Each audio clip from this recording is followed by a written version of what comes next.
¿Qué tal, carnales de YouTube? Los saluda su amigo Nerdotron. Y les quiero dar la bienvenida a un capítulo más de su canal Juguetes del Universo, un canal de nerdos, donde tenemos muchísima nostalgia por todos aquellos años maravillosos que desde principios de los 80s han estado llenos de juguetes maravillosos e innovaciones tecnológicas increíbles.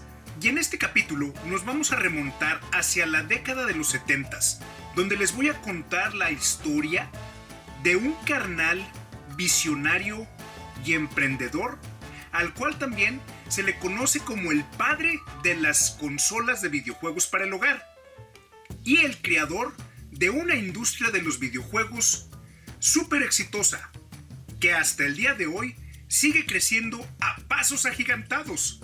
Juguetes del Universo. Este es el señor Nolan Bushnell, el fundador y creador de Atari. Y con él, la industria de los videojuegos nació hace más de 40 años. Y a través de las últimas décadas, esta industria ha evolucionado tremendamente, donde diferentes generaciones de consolas cada vez más avanzadas han salido al mercado, ofreciendo catálogos de videojuegos que se han convertido en todos unos clásicos y que han influenciado nuestras vidas y se han convertido en parte de nuestra cultura y en parte de una industria que está valuada en miles de millones de dólares en todo el mundo.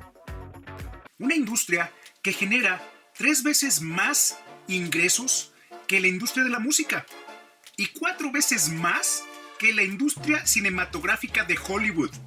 Un montón de dinero. Los inicios de la industria de los videojuegos se remonta por allá del año de 1962 con la creación del videojuego Space War. Pero el boom de los videojuegos sucedió hacia el año de 1972, cuando unos carnales visionarios y emprendedores, los fundadores de Atari, Nolan Bushnell y Ted Dabney, desarrollaron un videojuego de máquinas tragamonedas de ping pong, el cual fue el primer videojuego oficialmente en atraer la atención del público a gran escala. El lanzamiento de Pong fue un éxito avasallador, que se expandió por todo el mundo. El videojuego de Pong es un juego sumamente simple, que involucra 2 paletas y una pelota. Un juego muy básico y muy divertido y muy adictivo, en el que 2 jugadores giran perillas que controlan el movimiento vertical de sus palas, para hacer golpear una pelota digital hacia adelante y hacia atrás. Pong fue un mega éxito que introdujo a millones de personas en todo el mundo a el placer de jugar a los videojuegos y se ha ganado un espacio dentro de la historia de la cultura pop. Siguiendo este gran éxito, Atari en 1975 lanzó la consola doméstica de primera generación integrada con una nueva versión de Pong para el hogar. Su éxito, una vez más, fue increíble, vendiendo más de 150,000 máquinas de Pong en tan solo ese año y consolidando a Atari como una compañía líder en la industria de los videojuegos. El fenómeno de Pong a nivel mundial inspiró a la competencia a sacar clones de Pong, y en Japón, en 1977, una compañía llamada Nintendo lanzaba su primer consola de videojuegos doméstica de Pong, el Color TV Game 6, y que básicamente era un clon descarado del Pong de Atari. Sin duda alguna, la industria moderna de los videojuegos cobró vida gracias al Pong, que es uno de los videojuegos más sencillos jamás creados. Con el paso del tiempo y el enorme éxito de Atari, su fundador, Nolan Bushnell, compró a su socio y luego vendió la compañía Atari a la compañía de comunicaciones Time Warner en 1976, y desde entonces la marca Atari ha sufrido numerosos cambios de propiedad. Para finales de 1976, decenas de consolas de videojuegos con variaciones de Pong inundaron el mercado, mientras Atari y su competencia Magnavox, Coleco y otros luchaban por posicionarse en lo que resultó ser un mercado de un ciclo rápido de auge y de caída. Y es que estas consolas, que venían integradas con el juego de Pong, pues eso era todo, porque una vez que te aburría el juego, pues esa consola realmente dejaba de ser divertida. Y bueno, pues así fue como las consolas de esta primera generación pasaron realmente de moda muy rápido, porque su ciclo de vida pues realmente era muy corto. Una vez que te aburría el juego, pues no había más, no lo podías cambiar. Entonces simplemente pues dejabas la consola, la metías ahí en el closet de los juguetes olvidados. Y en 1977, Nolan Bushnell lanza la consola de segunda generación de cartuchos intercambiables, el Atari 2600. Con un precio al público de $189, el Atari 2600 venía incluido con 2 controles de palanca, 2 paletas y el videojuego de cartucho Combat, que después fue reemplazado por el videojuego de Pac-Man. Todo parecía un acto de magia.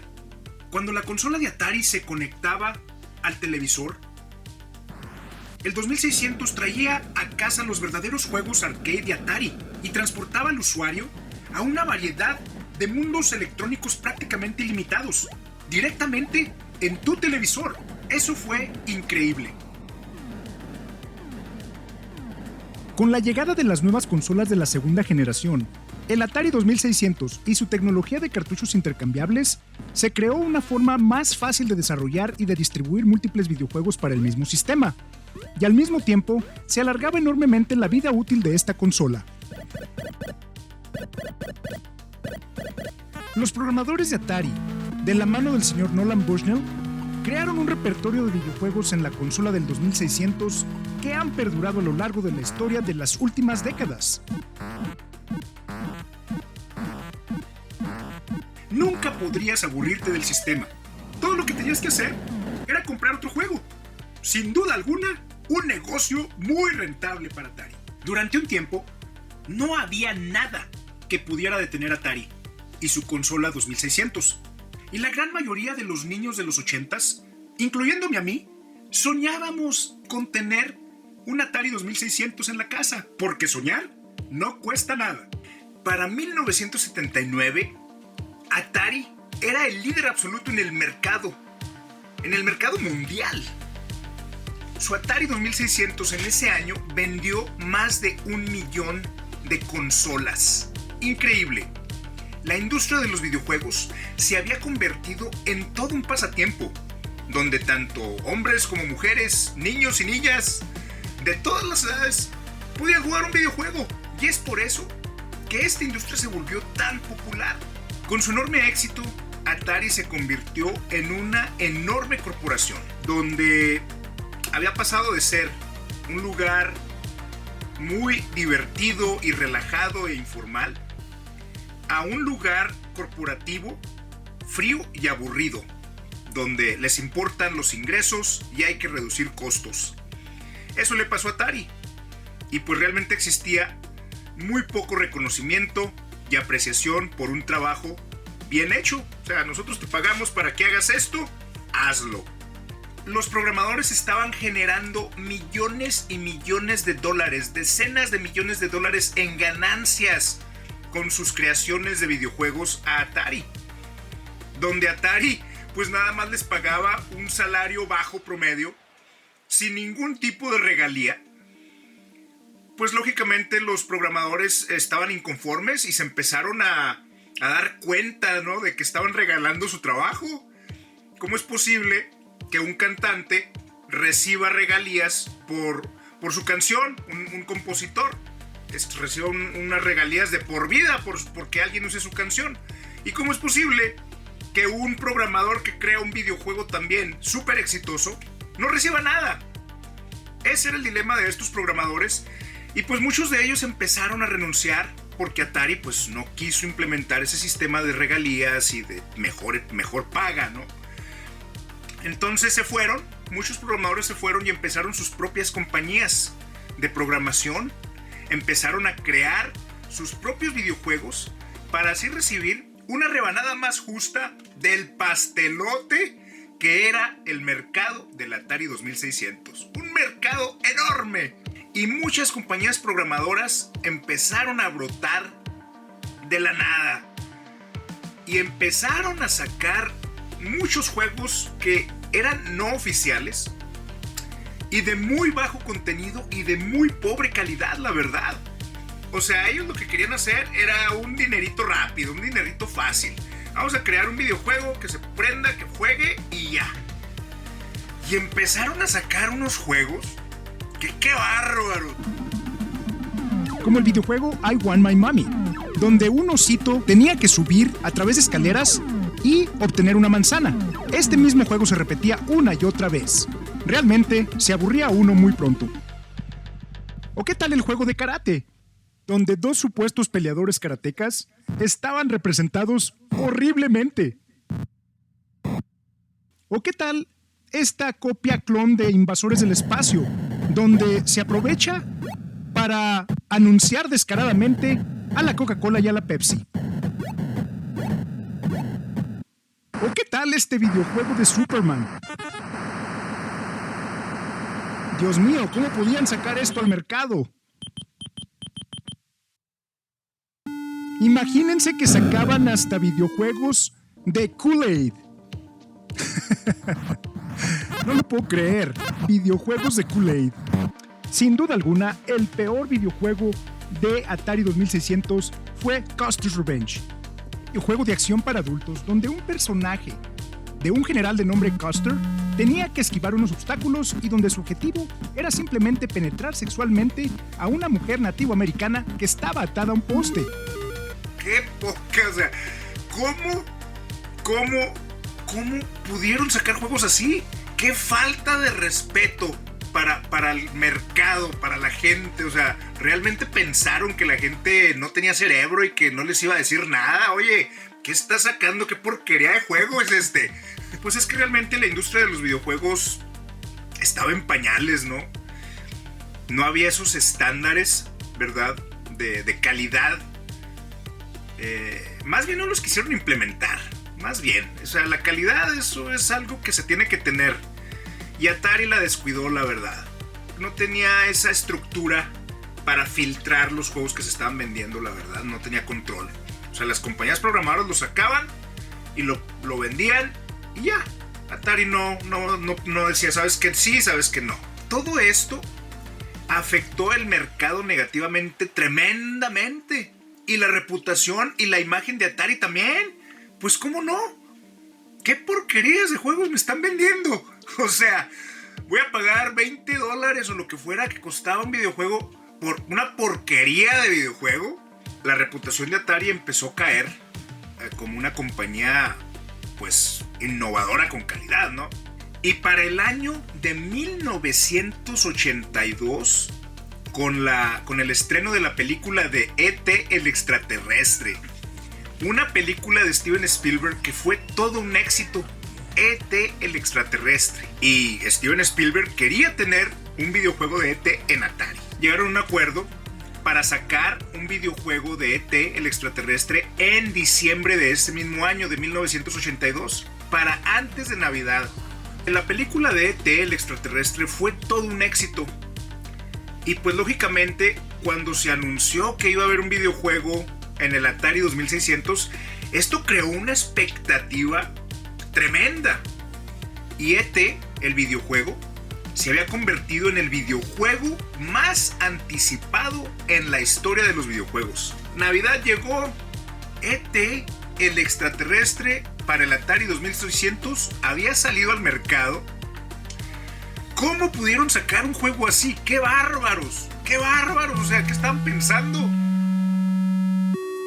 Era un juego demasiado pobre, confundía a los jugadores, no tenía misión, no tenía historia.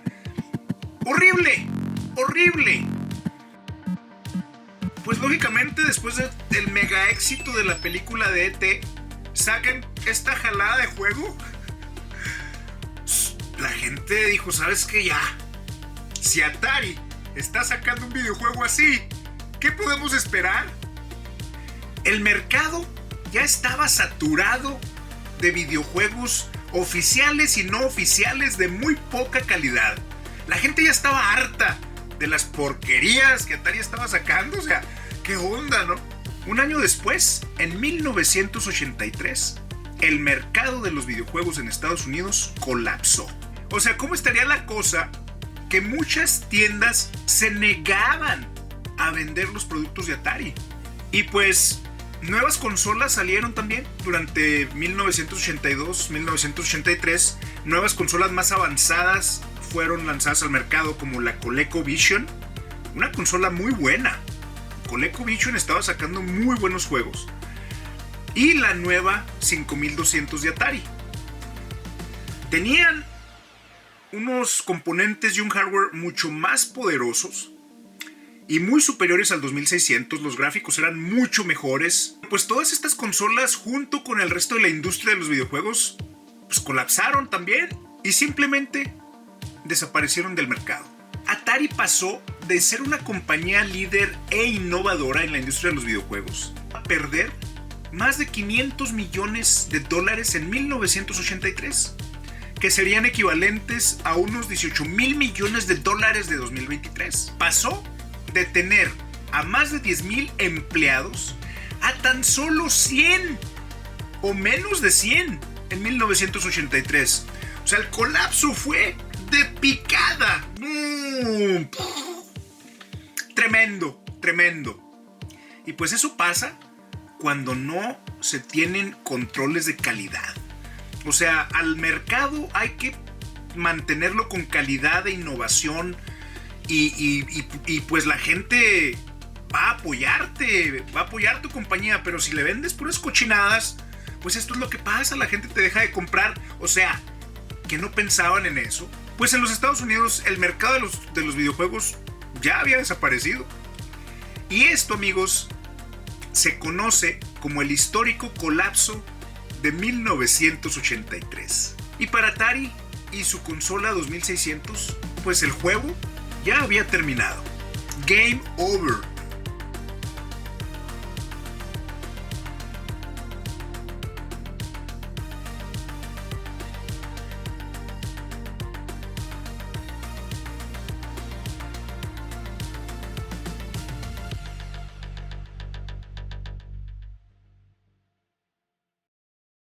Pero la invención de la tecnología de cartuchos de videojuegos intercambiables estaba muy lejos de terminar. Y en otras partes del mundo, la tecnología en la industria de los videojuegos empezaba un nuevo ciclo, donde nuevas consolas empezaron a salir. Y en Japón, dos grandes compañías tecnológicas estaban a punto de iniciar una guerra sin cuartel en el mundo de los videojuegos. Suscríbanse a mi canal, amigos. No te pierdas el próximo capítulo de esta serie que he titulado La Guerra de las Consolas. Nintendo versus Sega. La batalla inicial. Donde una nueva generación de consolas llega a rescatar y a revivir a una industria de los videojuegos en los Estados Unidos que estaba en agonía. Y pues es un contenido histórico que está lleno de información y de detalles muy interesantes. Y bueno, yo soy su amigo Nerdotron y aquí nos vemos en un próximo capítulo de Juguetes del Universo. Juguetes del Universo.